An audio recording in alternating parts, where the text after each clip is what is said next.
hello everyone welcome back to my YouTube channel exam Adda 2.0 आज class रे आम discussion करबा किछि प्रीवियस ईयर रो क्वेश्चन एसएसडी डिपार्टमेंट तरफ 2022 रे हमर टीजीटी आर्ट्स रो एग्जाम हेतिला तो सेही एग्जाम रे आसीथिबा किछि ओडिया ग्रामर डिस्कसन करबा टीजीटी आर्ट्स रो एग्जाम हेतिला सेतिर हमर कोन हेतिला 100 मार्क रो एग्जाम करथिला टीजीटी आर्ट्स रो 100 मार्क हेतिला सेतिर अपन 10 मार्क ओडिया ग्रामर आसीथिला तो सेही 10 मार्क देखिबा अपन समस्त जानथि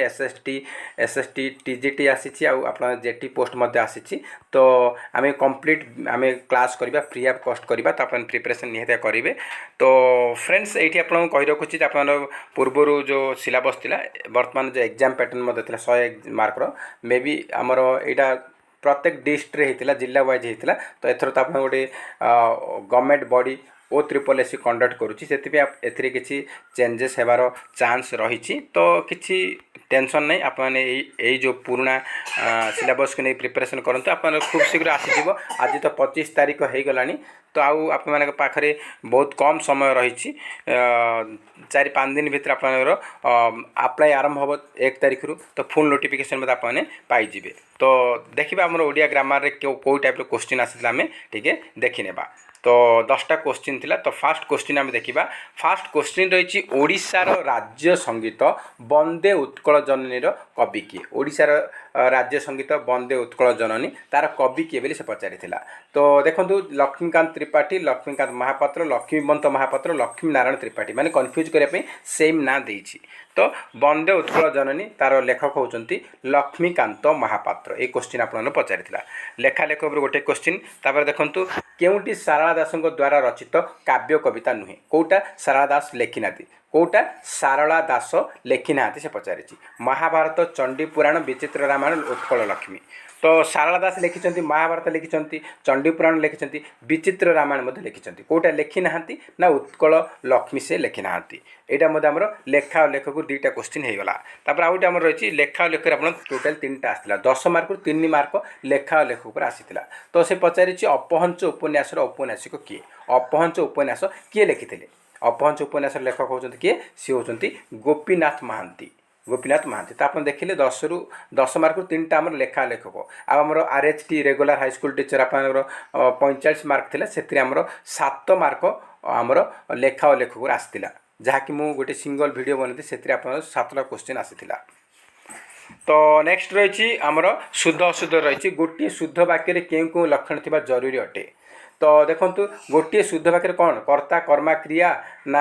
योग्यता आकांक्षा आसती ना ध्वनि वर्ण अक्षर ना वचन कारक पुरुष तो गोटे शुद्ध वाक्य आमर योग्यता थाए आकांक्षा थाए आसती ये 3टा रहिबा निहाती आवश्यक अटे योग्यता आकांक्षा आसती तो नेक्स्ट क्वेश्चन देखिबा नेक्स्ट क्वेश्चन रही आप मनोज श्रेणी रे बसिला मात्र पढ़ी पारिला नहीं यहाँ वाक्य उपर अच्छे यहाँ कौ प्रकार वाक्य पचारि मनोज श्रेणी रे बसिला मात्र पढ़ी पारा ना ये गोटे समावेश क्रिया ये गोटे समावेश क्रिया 2टा समावेश क्रिया अच्छी तो एक अधिक थी कौन हम से यौगिक वाक्य आ यौगिक वाक्य एवं ओ किंबा किंतु मात्र लगिकी जोड़ी होता है तो ऑप्शन बी हूँ करेक्ट आंसर यहाँ यौगिक वाक्य तापर आप आसाला आउ गोटे शुद्ध अशुद्ध क्वेश्चन आसाला तो आउटे शुद्ध अशुद्ध क्वेश्चन आसाला तो ସେଇଟା ହେଉଛି ଆପଣଙ୍କର निम्न केतोटी अशुद्ध अच्छी दर्शाओ देखो द्वापर जुगरे विष्णु कृष्ण रूपरे जन्म नहीं केतोटा भूल अच्छी से पचारि केतोटा भूल अच्छी पचारि तो देखो आमर ये केतोटा भूल अच्छी ना ये 4टा भूल अच्छी कौटी अच्छी ना जुग जुगरे आमर ज एमती होगा कथा जुग होगा कथा ये आमर भूल अच्छी विष्णु विष्णु टी जूम कर दूसरे आप देखिए देखो आप कौन ना जुग ये आम भूल अच्छी जड़ा भूल अच्छी जुग एमती होगा कथा विष्णु आमर स तले ट अच्छी स तले ट रहा कथा नहीं विष्णु आपमती होगा कथा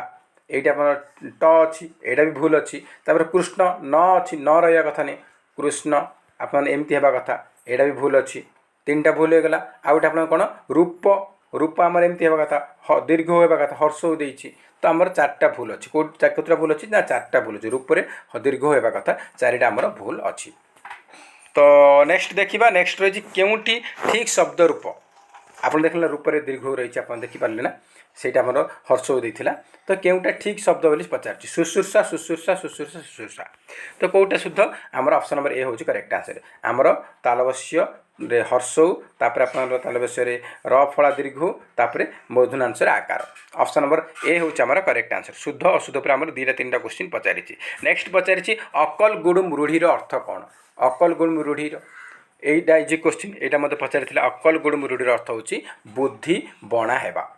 तो लास्ट आउ 2टा क्वेश्चन रही प्रकृत वस्तुरे अप्रकृत वस्तुर तर्कणा कले क्यों अलंकार हुए प्रकृत वस्तुरे जदि अप्रकृत वस्तुर तर्कणा करा कौ अलंकार हम से कौ अलंकार हम रूपक ना उपमा उत्प्रेक्षा ना व्यतिरक से कौन हम ना आमर से उत्प्रेक्षा अलंकार हम ऑप्शन नंबर सी हम करेक्ट आंसर उत्प्रेक्षा अलंकार तो आज लास्ट क्वेश्चन देखा 10टा क्वेश्चन था ये लास्ट क्वेश्चन रही गुज्जरी रागर प्रतिपादर अक्षर संख्या केते गुज्जरी राग बा गुज्जरी छंदर प्रतिपादर अक्षर संख्या केते पचार बहुत थर आपको कही गुज्जरी रागर प्रतिपादर अक्षर संख्या हूँ 9 ऑप्शन नंबर ए हूँ करेक्ट आंसर 9 तो फ्रेंड्स ये थे आपर टोटल 10टा क्वेश्चन आम डिस्कसन कले तो ये थे आप टोटल 10टा क्वेश्चन था तो आप जापर आमर छंद पर क्वेश्चन पचार